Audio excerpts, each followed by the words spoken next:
My name is Josh Gerzetich. I currently work for the Oneida History Department as the historical researcher. Before that, I used to work at the museum as a cultural educator.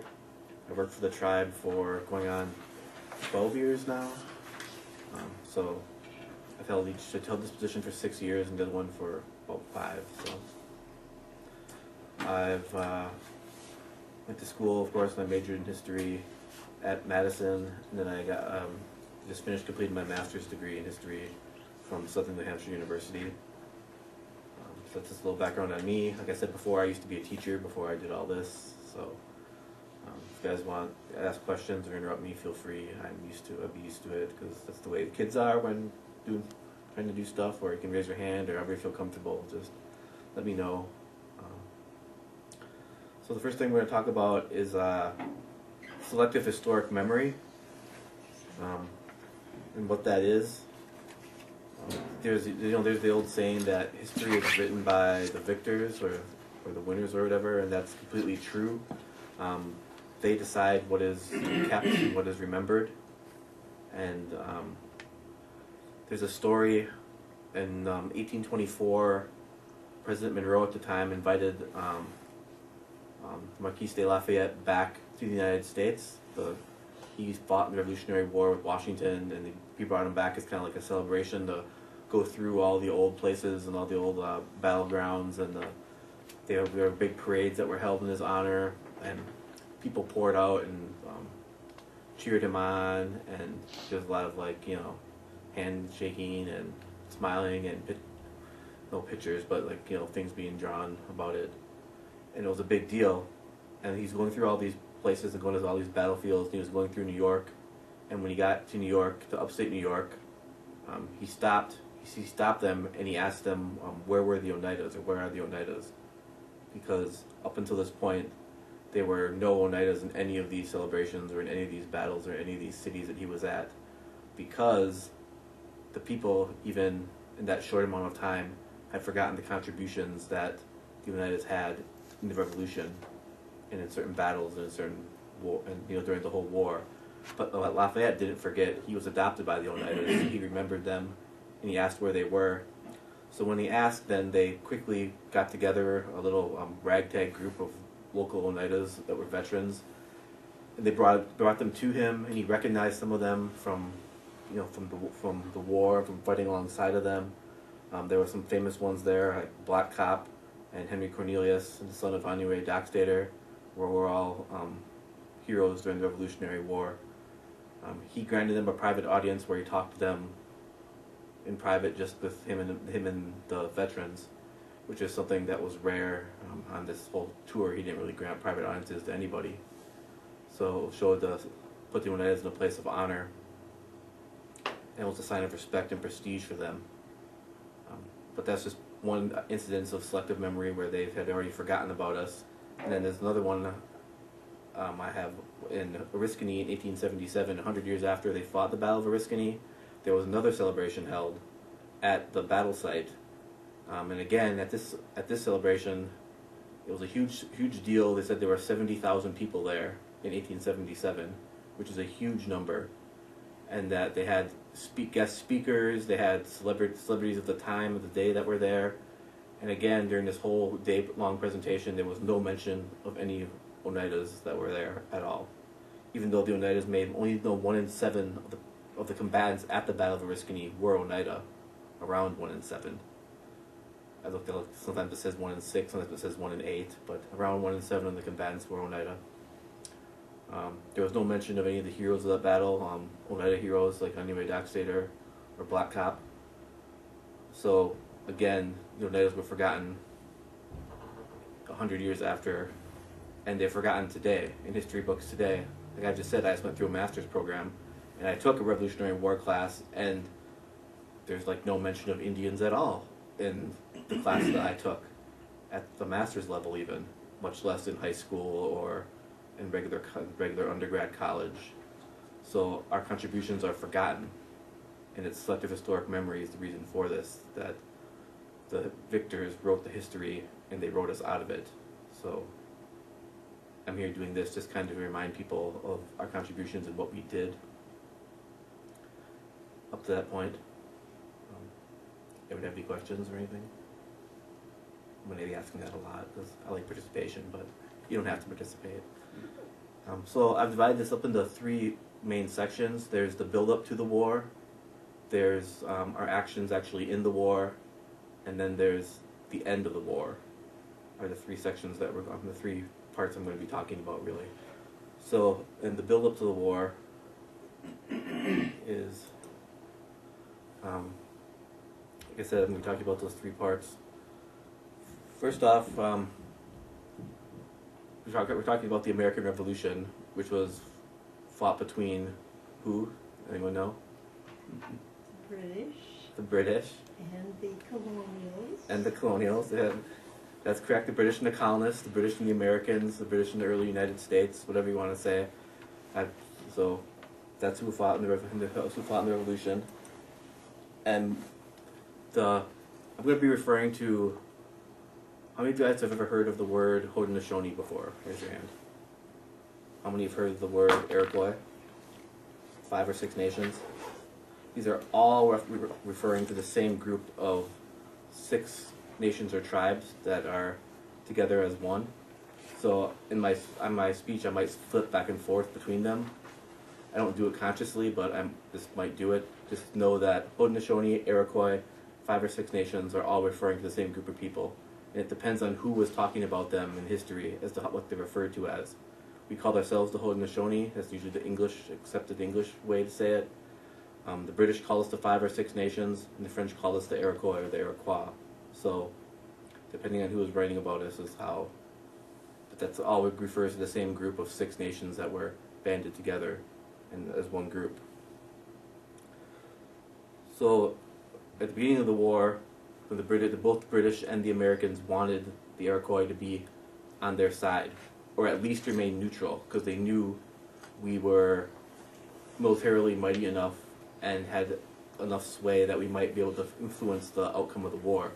So they wanted they wanted us to be neutral or on their side. They didn't want them to be on the other side.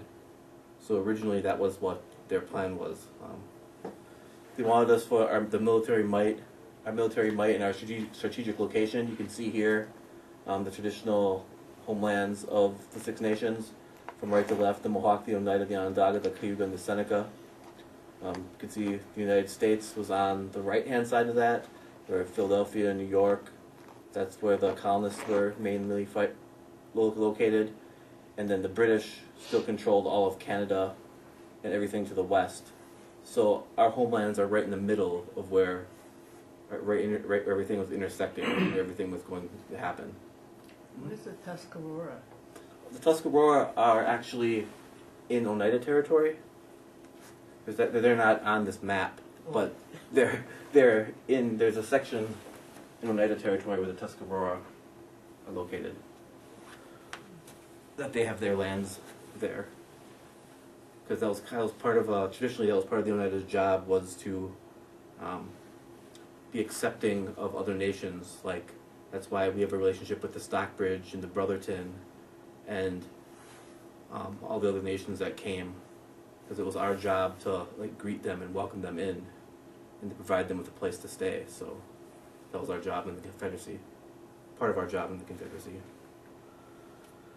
So originally the 6 nations got together in their Grand Council and they voted and they talked about what to do about this war. Traditionally, we'd always supported the British. We were always against the French. We always were on the British side usually. And they decided that this was like a family dispute, like a father versus a son. It was none of our business. We were going to stay neutral, and we were going to take a neutral course, and neutrality was going to be what we were doing. But neutrality quickly became an impossibility. Next slide. The reason they wanted to be neutral is because of something called the playoff system. There's a great book, actually it was written in the 90s by Richard White, called The Middle Ground, that talks all about the Great Lakes region and the playoff system, how the Indians at that time, the Iroquois mainly played off the French and the British. So we were trying to be neutral, and we were going to try to play off the colonists and the English off each other to get us the best deal. But at this time, a split was already happening even before the revolution started. The Iroquois were already splintering and cracking. There were, because of missionaries, the fur trade, political pressure, geography, their relationship with their neighbors. Some of them lived amongst those. Some of them had settlers that lived amongst them that they had built relationships with, so they were close to those settlers. They didn't want to have bad relations with them. So you think of the Revolutionary War, and a lot of people always call it like a civil war for the Six Nations, but it was to an extent, but it's not that simple.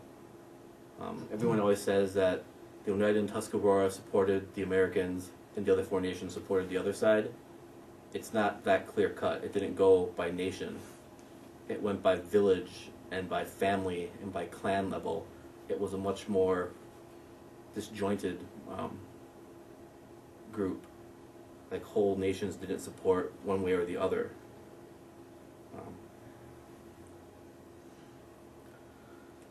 For example, there's a city, I think it's pronounced Oquaga or Oquaga, O-Q-U-A-G-A. That's how it's spelled. And it was Mohawks, Oneidas, and Senecas that lived there. And that whole city supported the British. So the Oneidas that were there were British supporters. They didn't support the Americans. But a majority of Oneidas ended up supporting the Americans in the long run.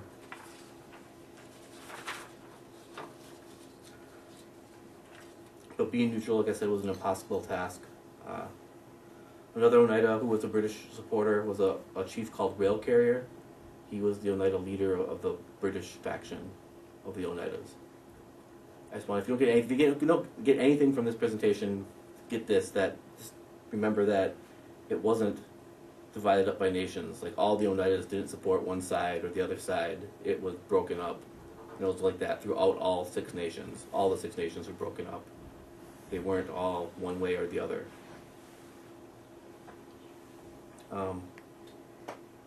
So they were trying to keep this fragile neutrality. The Onondagas were the big ones who were pushing for us to be neutral. And the neutrality became an impossibility. And one of the reasons for that is that there was an epidemic in Onondaga territory in 1776, 1777, that winter, right after the revolution started. It was probably smallpox, but they're not sure what happened. But over 90 Onondagas died at Onondaga Castle, including 3 of their chiefs. So their contingent of neutrality was damaged. So when they got back together in the Grand Council couldn't decide to stay neutral. They didn't know what to do, so they turned the fire over and when we can't make a decision, it basically lets every nation for themselves. Basically, they're allowed to do whatever they want, declare for whatever side they want, or do whatever they want, as long as it doesn't harm the other 5 nations. Is what the rules are. So that's what happened after the neutrality failed, after the disease went through Onondaga territory and made them weaker, because they were the ones that were holding the neutrality together. And the warriors, there was also a split between the warrior chiefs and the traditional condoled chiefs. And the warrior chiefs were rising in power, and they weren't listening to the condoled chiefs anymore. The war chiefs were breaking with mainstream Confederacy opinion, and the Oneida chief Grasshopper has a quote here. It says, "Formerly the sachems, or the chiefs, that's what they called them then, formerly the sachems were instantly obeyed by the warriors, but now the latter have thrown off all regard for their counsel." So he was saying that in the days gone by, when the condoled chiefs would say something, the warriors would listen, but now they were beginning not to listen to the chiefs. They were doing what they wanted and not listening to the counsel of the chiefs anymore. So he was saying this was setting a bad example for future generations, and that these warriors weren't using what we call ska nagilat, which is a good mind. They weren't using a good mind when they were making these decisions to go to war or to declare for one side or the other. They were being controlled by their lust and their rage for, supporting one or the other side.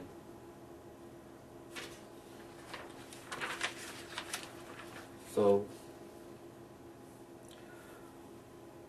back to basically what ends up happening is the majority of Seneca, Cayugas, and Mohawks support the British side.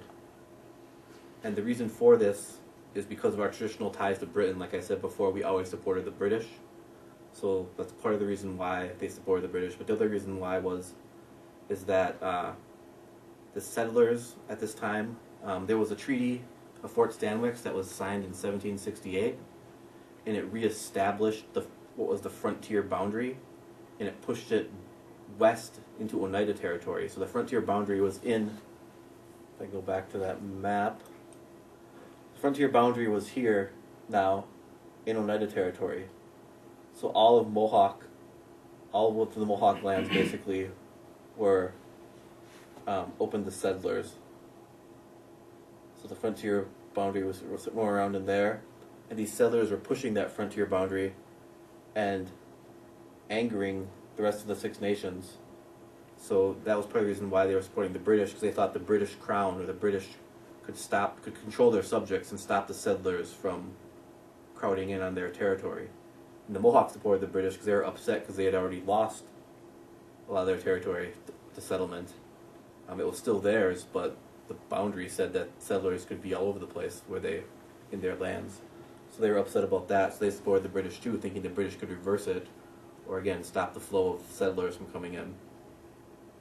So that strengthened the pro-British ties. Also in Seneca territory, there was a Fort Niagara, which was a powerful British fort. The Seneca and the Cayuga had ties to Fort Niagara. That's where they went to trade. That's where they went and got resources, where they were friends with the British. So they had ties to the British that way as well, which led for them to declare for the British, most of them to declare for the British side. And in Mohawk territory, there was a guy named Sir William Johnson.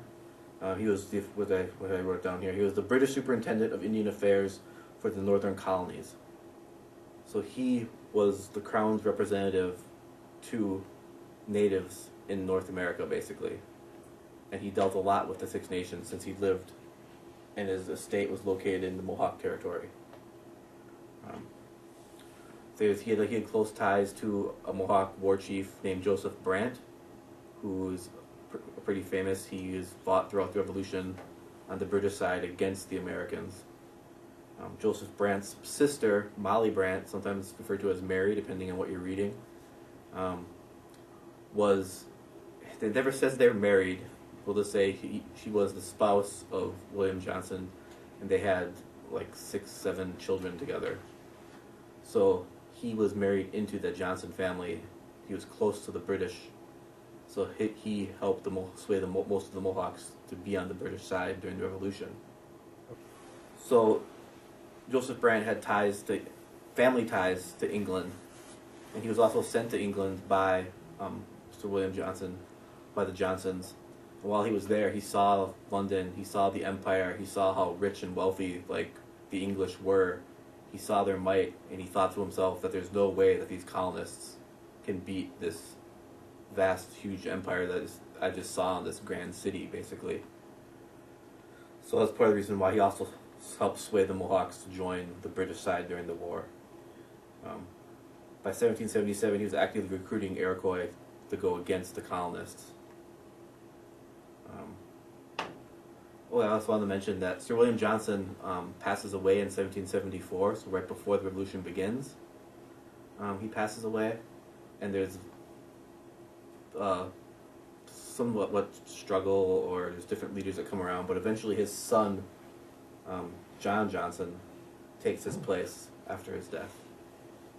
So during the Revolution, John Johnson took his father's place and was the main Tory, or the main British supporter during that time. So next thing we want to talk about are the Oneida and some of the differences between them and the pro-British Iroquois. Like I said before, when the Grand Council couldn't agree on neutrality anymore, that each nation got to do what they wished, so it didn't harm the other 5. The Oneida were already at this point advising the Americans at Fort Stanwix. Actually, depending on, Fort Stanwix, I'm going to refer to it as Fort Stanwix all the time, but depending on what side controlled it, it was a different name. So if you're reading books, sometimes it's referred to as Fort Schuyler if the Americans control it, or if the British controlled it, it was Fort Stanwix, and it's located right where Rome, New York is right now. So it's like right here on this map. So they were already advising Fort Stanwix and the Albany councils about what the Iroquois were doing. Who was seen to be leaning what direction and who was going to support which way, and they're already telling the colonists this. But the Oneidas were different because of their geography, their physical location,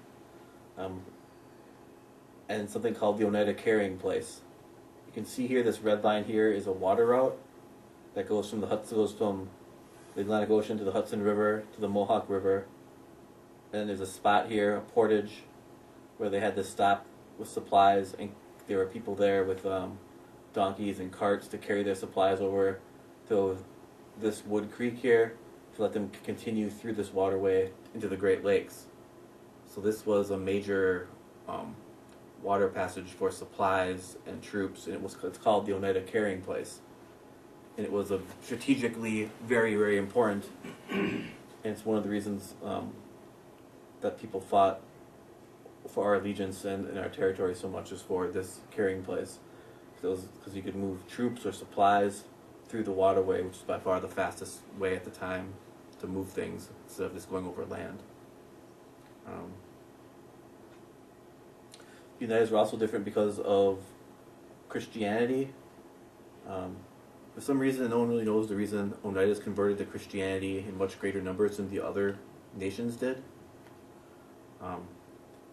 A lot of it had to do with a man named Samuel Kirkland. Samuel Kirkland was a Presbyterian missionary, and he did things a little differently. He lived amongst the Oneidas. He built his church in Gunalohale, our main village. He was adopted by the Oneidas. He spoke Oneida. He preached in Oneida, where most missionaries didn't do that. Most missionaries built their church and their home outside of the village and only spoke and preached in English, where he did it in Oneida. He was part of our community. He was seen as being Oneida. He was invited to councils. He was invited to different ceremonies. He was always there, and he acted very Oneida. Like if he got gifts from the church, or he got some supplies or whatever, he would divide them up amongst the people like any other Oneida would have at the time.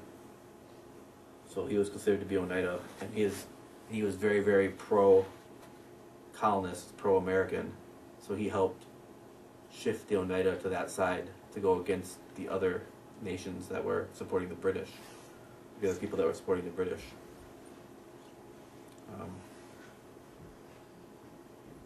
So like I said, this war split communities and families on both sides. There are many different splits, lots of factionalism, which I have here. Some of the ones I listed here were the chiefs versus the condoled chiefs versus the warrior chiefs. There's a traditional Iroquois people versus the Christian Iroquois people. And even amongst the Christian Iroquois people, there were factions. There was Catholic Jesuits, there was Anglicans, there was Presbyterians, there was Episcopals, there were Methodists, and they didn't get along very well either. So even amongst the Christians, there were still factions amongst them as well. And then there were factions of Iroquois people who supported Samuel Kirkland and Iroquois people who supported Sir William Johnson. And basically, these represented two different styles that were... Johnson supported the status quo. He supported the fur trade. He supported the condoled chiefs, the traditional ways. He wanted things to continue the way they always have. Where Kirkland supported a new vision. He wanted the Oneidas to become farmers. He wanted to end the fur trade. He had supported the warriors. And it was two different visions for the future of Iroquois people. It was also part of that factionalism that existed. So what ends up happening, like I said, was the majority of Oneidas didn't support the British, didn't support the American side. And there's documentation of a fierce debate that happens between the Cayugas and the Oneidas about the Oneidas' actions during this time period. The Cayugas chastise the Oneidas and tell them that they are paying more attention to their new council fire in Albany with the Americans or the colonists, and they're than they are their ancient council fire in Onondaga. So the Cayugas are telling the Oneidas that they're paying more attention to the Americans than they are your traditional people. And there's a huge fight they get into, an argument about that. So that's just kind of building up to the war. You can see that there's not, like everyone's like I said, everything's factionalized. There's not anyone to get that together. So now we're going to get into the actual actions of the war, in the war itself. And there are three main things I'm going to talk about. I'm going to talk about the Battle of Oriskany, I'm going to talk about Valley Forge, and I'm going to talk about the Battle of Barren Hill. These are battles that can, these are things that mostly consist of Oneida contributions. So, the first thing that happened was the Battle of Oriskany. The Battle of well, first I want to mention that even during this war, even though the Iroquois people were on different sides of this conflict, they still did everything in their power to avoid open war, where they were fighting each other. They did everything to avoid open conflict.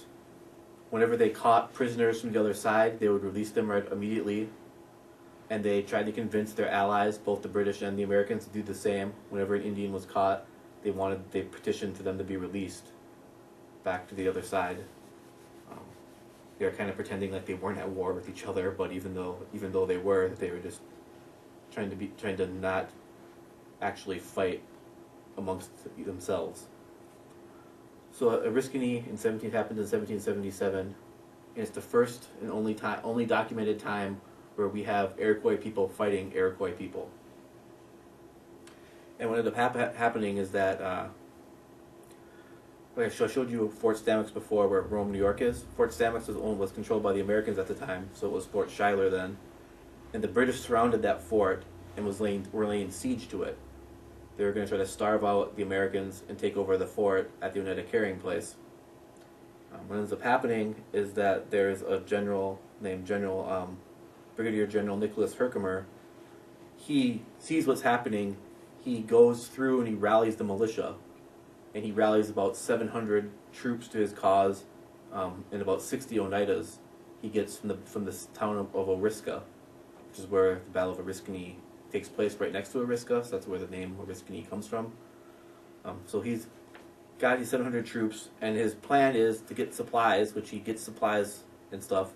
And his plan is to run the blockade at Fort Stanwix and get the supplies inside the fort to the Americans that are there.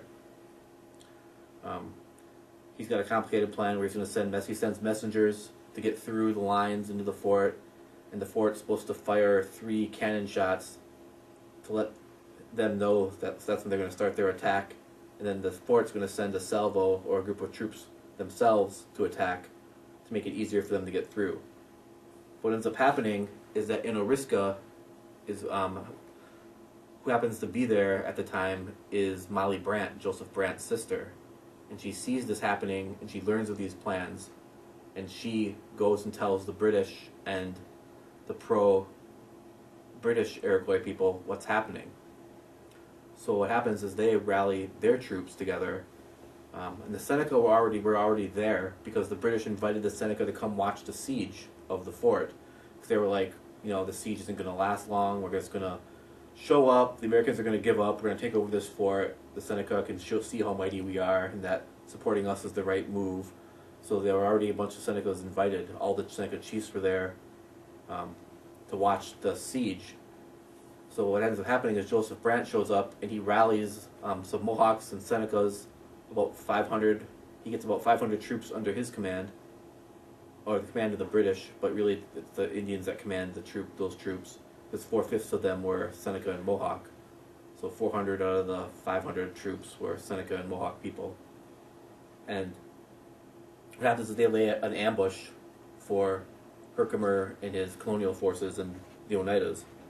So the Oneidas are coming through, trying to get to Fort Stanwix, and they're going on this trail on the road, and the pro-British forces create like a U around them. And the plan is that once they all get in, they're going to snap the trap shut, and that's exactly what happens. Herkimer and his troops are ambushed, and what results is the Battle of Oriskany. General Herkimer is pretty much at the beginning of the battle is shot in the leg, and his horse is killed, and he's taken out of his position. He refuses to leave the battle, and they prop him up against a tree, and he continues to command his troops from this position, with soldiers around him to protect him, because the Battle of Oriskany was fought in a heavily wooded area. When we went there for the Homelands tour, I don't know if any of you guys are on that tour or not, or if any of you have ever been there. There are no trees at this battle site anymore, but back then it was a heavily wooded area, so a lot of this fighting was done hand to hand and in close quarters. So Herkimer is shot in the leg, and he refuses to leave. Henry Dockstader is there with his wife, whose name is Two Kettles Together, or English name, her name is Dolly Cobus.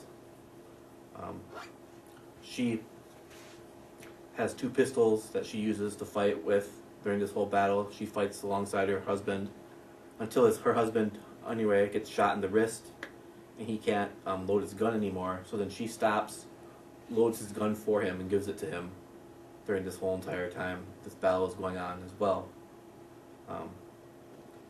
So that's their heroics. There's a guy named Black Cop who just gets up and runs through enemy lines on 3 separate occasions. And on one of the occasions he breaks his arm, and all he has is a hatchet. And he just goes through just attacking people, and he makes it back all 3 times that he does it. So his heroics are mentioned also as well in this battle about being such a fierce fighter. The results of this battle are basically, how the battle ends is that the messengers eventually get through to Fort Stanwix, and the leaders at Fort Stanwix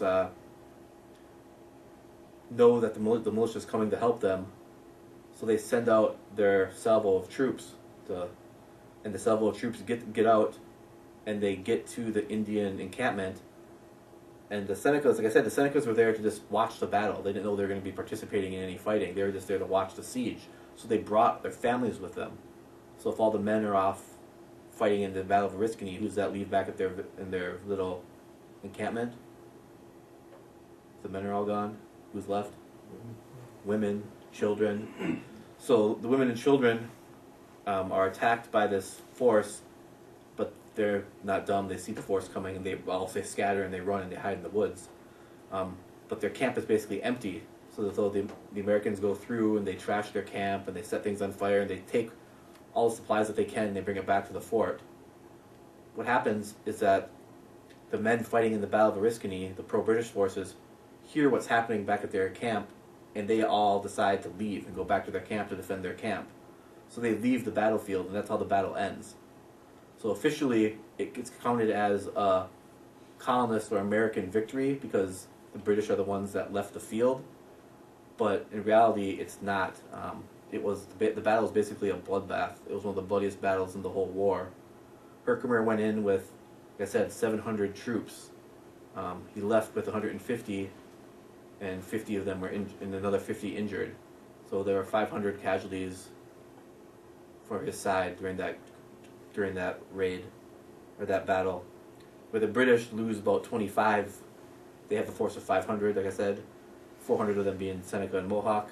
The British lose about 25 of their troops. The Senecas lose about 40 people, so they lose under 100. So the Americans lose 1 in 5 times more than the British or the other side did. But the Senecas did lose 6 chiefs during that battle. So that was a huge loss for their leadership as well. And there's a quote from a Seneca named Blacksnake, he's remembering this battle years later, and he talks about, he says, "I thought at the time the bloodshed a stream running down on the descending ground." So in his mind, he remembers it being basically a stream of blood just coming down the hill where they were fighting. So the Oneidas fought bravely in the Battle of Oriskany. The next thing I'm going to talk about... Question. Yeah. You mentioned before, how many Oneidas were there? Oh, 60. 60? Oh, okay, so it's mostly British troops. There are 700 militiamen and 60 Oneidas. So the one side had 760. And about half the Oneidas died at this battle, so there were only 30 that survived, which were better odds than the colonists had, since they had 500 of the 700 get killed. But yeah, so the Oneidas fought bravely in that battle. The next thing I'm going to talk about is Valley Forge. During the winter of 1777-1778, it was too hard to move. During the winter, it was too hard to move your troops and supplies over the snow. So what would happen is both armies would find a place to camp, and they'd camp out for the winter. They'd wait for the snow to melt, and they'd fight again in the spring. So Washington stayed at a place called Valley Forge in Pennsylvania. And while he was there during this winter, he began to run out of supplies. He began to run out of food. The situation is there's food shortages and supply shortages for his army, but it's not because there's no stuff. There is food, there are supplies. It's just that the local farmers and the local businessmen in the area are selling all their stuff to the British. Does anyone want to guess why? British paid more? Yes, the British paid more. The British dealt with gold crowns. The United States dealt with this fake paper money that they thought wasn't really real. They also dealt with credit, and there were lots of times people didn't get paid on time or even paid at all. So they were selling all their supplies and all their food to the British, even though the colonists desperately needed these supplies and their food. It says on December 23rd, 1777, Washington writes a letter to Congress claiming that out of his 11,000 troops, he has 2,898 of them are barefoot, don't have proper footwear In the winter? in the winter, because they have no supplies, because they're not getting any supplies from anybody, because everyone's selling to the British because they're paying more money. Even though a lot of these people who are selling, a lot of these farmers, a lot of these merchants, supported the colonials and supported their cause, they were doing what was best for their individual families because they were getting paid cash money by the British to sell them their stuff. So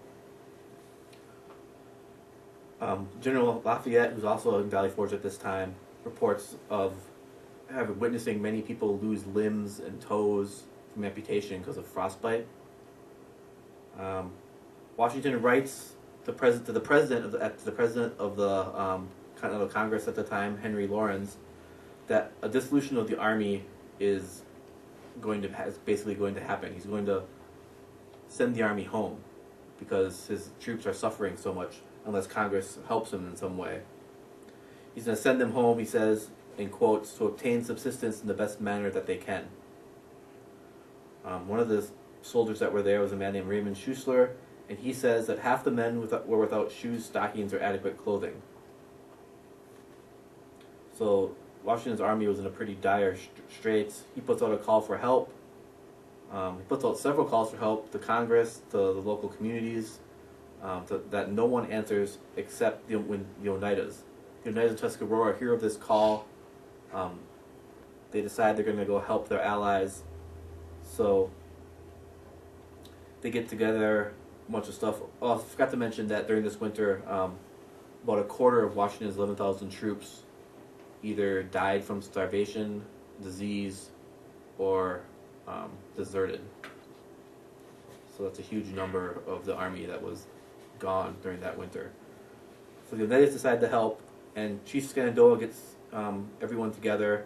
He gathers 600 bushels of corn from their winter stocks. They travel almost 300 miles in the dead of winter by snowshoe through the mountains. It takes weeks for them to get there, to bring Washington this corn, these supplies. They bring women, and they bring much clothes and stuff as they have or can. They bring women to help mend the clothes and help cook for them, to help keep them alive through this winter. Of course, 600 bushels of corn isn't going to feed Washington's whole army all winter, but Washington writes in his journals that he thinks that if we improved morale a lot at the camp. He thinks that if we didn't show up, that morale would have gotten so low, he would have had to send everyone home. He doesn't think he would have gotten them all back together again. So we helped keep them alive through that winter, and one of the famous stories, of course, is the story of Polly Cooper. She's a famous Oneida woman who came with Chief Shenandoah on this trip to Valley Forge. The story goes that she was bringing the corn to the troops, and the troops were so hungry that they basically pushed her out of the way and were digging their hands into the dried corn and were eating it just dry. And she had to stop them and tell them that it would make them sick or kill them by eating it this way, that it needed to be properly prepared. So eventually she gets them to stop eating the corn, and she shows them how to cook it and how to prepare it. And she makes, corn soup for them to help keep them alive through that winter. Polly Cooper also stays on as helping out General Washington and his staff. She cooks and cleans for Washington and his staff. And she refuses any type of pay for her work. There's a famous story that Martha Washington finds this shawl that she sees Polly Cooper admiring one day, and she buys it, and they present this shawl to Polly Cooper. And they give her this shawl for all the things that she helped, for helping at Valley Forge and all the things that she did for Washington and his staff. She gets this shawl, which is actually still in existence today. The descendants of Polly Cooper still have this shawl, and I don't think it's on display anymore, but it was on display in New York at one time. I remember seeing it. It's a black shawl. It's pretty intricate and nice. But that's what they gave Polly Cooper. It's a famous story with the Polly Cooper shawl. So yeah, even at this point, the Oneida efforts at Valley Forge were recognized by both the Americans and George Washington. And again, this is a story that's forgotten, that no one knows about, that's not taught in any school or any college or anything like that. So the last thing I want to talk about, actions during the war, is the Battle of Barren Hill.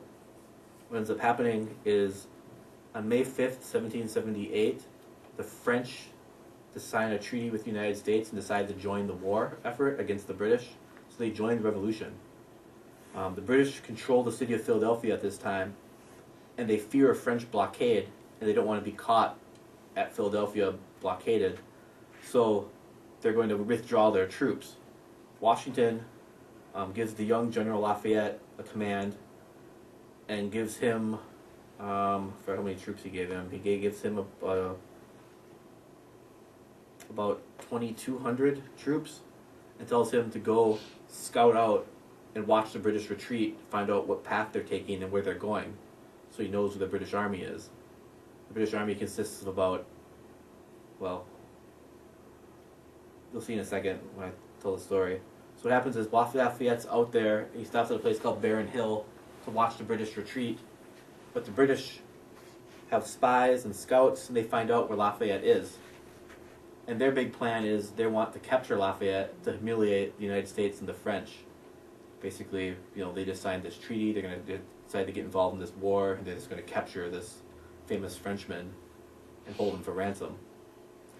So Generals Clinton and Howe are in charge of Philadelphia, and they take a contingent of 8,000 troops. And the plan is to surround Lafayette at Barren Hill and capture him. So what happens is they spring this trap. They begin to surround Lafayette. Lafayette and his troops begin to fight. And they realize before they're surrounded, they realize what's happening, and there's only one escape route, and they go for it. And there's about 200 Oneidas and Virginia riflemen who volunteer to stay behind to hold off the British forces to give them time to escape. So there's 200 standing up against this army of thousands, and they sit there and they fight, and they let Lafayette and his army escape, and he gets out, and the trap doesn't work. The British don't capture Lafayette.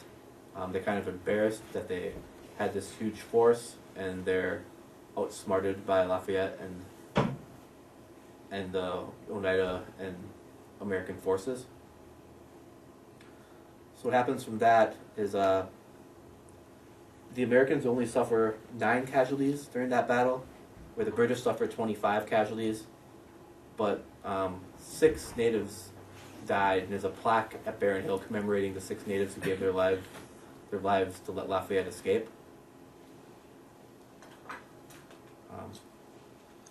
After this point, Washington tries to convince the Oneidas to go home, because the French have joined the battle now, and he sees that the war is going to change. He doesn't need the Oneidas, he says, or the Indians as much as he did, because we do more scouting, guerrilla warfare tactics, and he thinks the war is going to shift more to now standing armies, like the way Europeans used to fight, where they just stood in front of each other and shot back and forth. So he says that he doesn't think the Oneida allies will be as much use as they were previously. So he tries to convince them to go home because he also knows that there's a threat growing against their homelands. So the last part is the end of the war. I'm going to talk about the destruction of the homelands, the refugees, and what happens to Joseph Brant. So in 1779, the northern frontier for the colonists is in shambles. Joseph Brant is running around, raiding towns, villages, creating all sorts of havoc with his forces. He's got a force of about 500 troops, 500 men, and they're going through and just creating all sorts of wrecking supply lines. They're just creating all sorts of havoc in the north. And Washington realizes that the only way to stop them is to take the battle to them in their homelands. So what he does is he gives appointments to Major General John Sullivan and Brigadier General James Clinton, Generals Clinton and Sullivan. He gives them 4,500 troops, and he tells them to basically go through Seneca and Cayuga territory and destroy everything. Conduct a scorched earth campaign, burn everything that they see down. The first thing that they do is that Clinton and Sullivan don't do this, but there's another contingent of Americans. And the first thing that they do is they attack the Onondagas. And if you remember, the Onondagas up to this point have been trying to stay neutral. They're the neutral force in this war. And the Americans attack them and burn down 2 of their villages, which of course pushes all the Onondagas at that point to the British side now. There is no more neutrality. The Oneidas at this point, we're still holding on to hopes that they could get the rest of the 6 nations to support the Americans. But after the attack in their homelands, all that fades away. There's no hope at all that the pro-British forces are going to switch sides anymore. So Generals Clinton and Sullivan, they go through the homelands. Joseph Brant tries to stop them, but like I said, he has a force of like 500 men. He tries to fight a battle against the 4,500. He's overwhelmed. He's just sitting there at the periphery, conducting guerrilla warfare tactics, trying to stop the army from doing what they're doing, but he can't stop them. So they go through, and in one village, they destroy over 100 longhouses and over 15,000 bushels of corn. Overall, they destroy 41 villages and over 160,000 bushels of corn. And they destroy countless vegetables, gardens. They destroy countless acres of fruit trees. And they conduct this, like I said, this scorched earth campaign. And the problem is, they didn't kill a lot of the people that were there. A lot of people that were there fled and went into the woods. The problem was it was too late to replant. So a lot of those people who were in those villages had no food, had no supplies, had no sustenance for that winter that came in 1779, 1780. And that winter was especially harsh, and it killed lots of the wild game, which made things even scarcer for the Iroquois people that survived the Sullivan campaign. So what ends up happening is that there's a massive amount of refugees from this attack by Clinton and Sullivan. They destroy mostly Cayuga and Seneca villages, some Onondaga. And on September 21st, 1779, over 5,000 refugees flood into Fort Niagara with the British. The British can't support this many refugees. They're trying to get them to go to villages that weren't destroyed, because there are still villages that aren't destroyed. Try to get them to go there to help ease the strain on the fort, but a lot of these people refuse to be separated, so they stay there all winter long with no supplies, no food, and it's a very harsh winter, and many of them die throughout that winter. What happens after this is the Oneida decide that enough is enough, and they try to hold a parley where they're going to try to get peace amongst the Iroquois people again. So there are 4 leaders of the pro-colonists There's Good Peter and Chief Shenandoah, who are Oneida, and then there's 2 Mohawk leaders who are pro-colonists, Little Abraham and Johannes Crine, Crine, and they get together and they take wampums and they go to the Seneca at Fort Niagara, and they tell them that basically enough is enough. We need to come back together as one people again, and we need to be, together. But the Senecas and the other nations, the Cayuga and the Onondagas, are angry that their villages were just burnt and destroyed. So they end up throwing the peace belts back at the Oneida leaders, and they arrest them all and throw them in jail or prison. They keep them there for over a year. So they say there's going to be no peace, and what ends up happening is Joseph Brant takes his group of 500 troops. Because once the campaign is done, Sullivan and Clinton leave. They take all their troops with them, and they go back down south to fight in the rest of the revolution. The Oneida homelands are unprotected, except for the few Oneidas that are there. And Joseph Brant takes his group of 500, and he decides he's going to go through Oneida territory and do the same exact thing, burn everything down.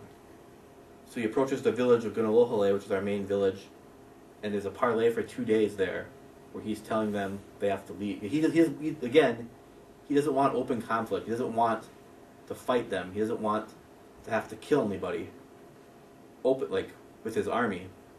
So he's trying to convince them in this 2 days that they need to leave and go somewhere else, because he's going to burn this village down.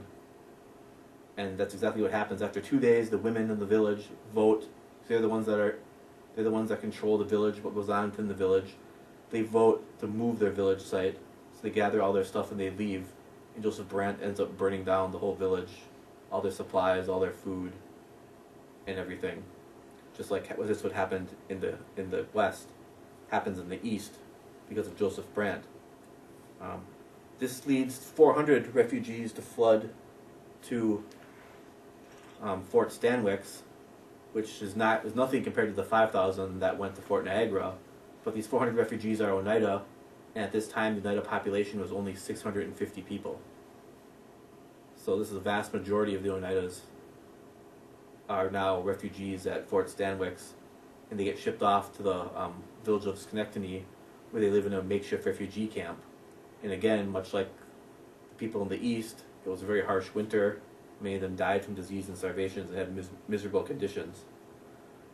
General Schuyler at Fort Stanwix sees these conditions, and he pleads with Congress in several different letters, telling them that they need to send aid and help to their allies, the Oneidas, who are suffering, and Congress just doesn't answer.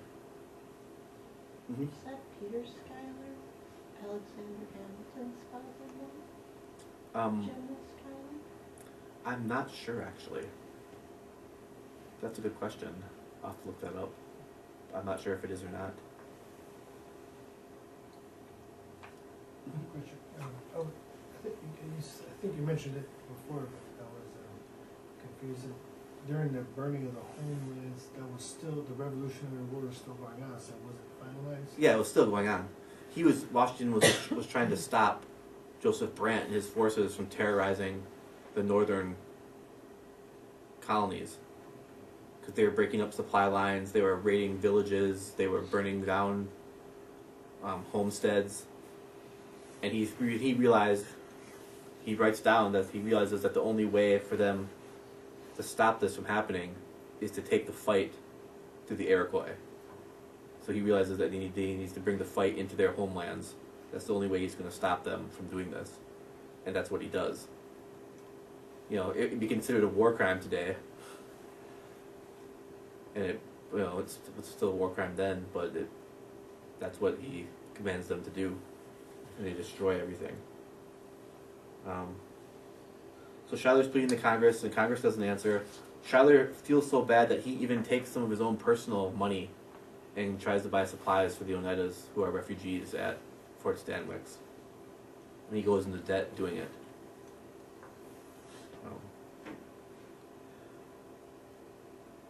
So what happens is the war finally ends with the Treaty of Paris in 1781, and they have the Articles of Peace. And when they create these articles, they take no consideration for the Indians who were their allies on either side. The British and the United States Indian agents, the people who deal with the Indians, are embarrassed and they're shocked and appalled by this, that the two sides aren't even considering the natives' wishes at all, on either side at all. And they're just getting a piece for themselves. And the British end up giving away all of Iroquois, our homelands, even though it's not even theirs to give. In this treaty, they give away all of our homelands to the United States, even though they don't own it. We own it. So that's probably one of the things that happened at the end of the Revolution. Joseph Brant, the guy who supported the British, the main guy, the Mohawk, who was the main cog in the pro-Iroquois British supporters, he ends up getting rewarded with, let me go back to this map. He ends up getting rewarded with a huge reserve over here in Canada, where the British still control, called Six Nations. And that's where him and his followers go, or a huge group of Iroquois people. There are representatives from all Six Nations that live there. That's why it's called Six Nations. It still exists today. But basically, the whole conclusion of this whole thing is that, here's a picture of Joseph Brant. It doesn't matter what side you were on, whether you were pro-British or pro-American, you suffered the same fate, which was basically land loss and the loss of your territory.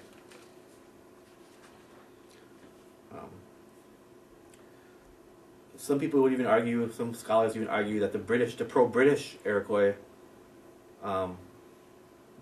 fared better than the pro-American Oneidas, because at Six Nations they were together in one group, and they could have one opinion, where the Iroquois that were left in New York were still spread across the landscape, and they were kind of picked off one nation by one nation.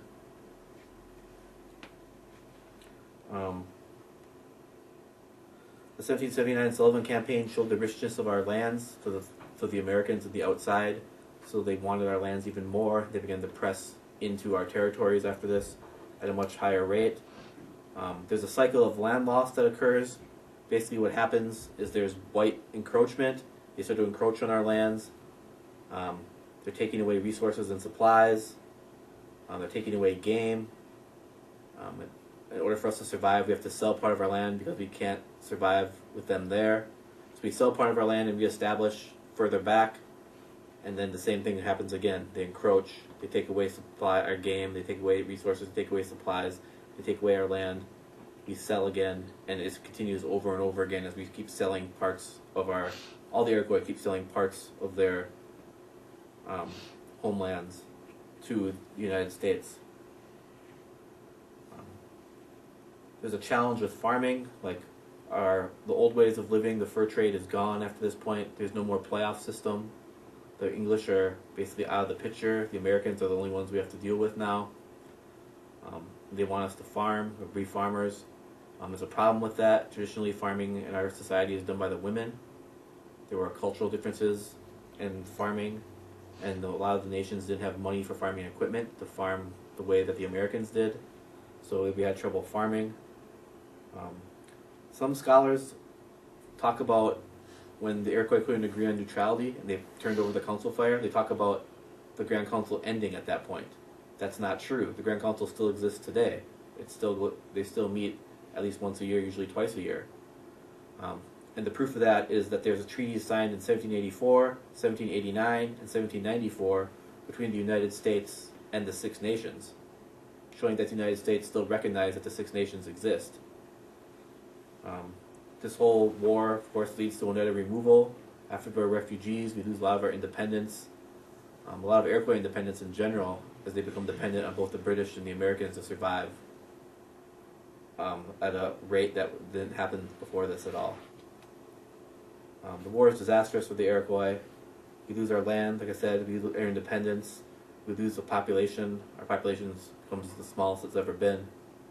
We lose a lot of our military might, and a lot of our political power is gone after the Revolutionary War happens.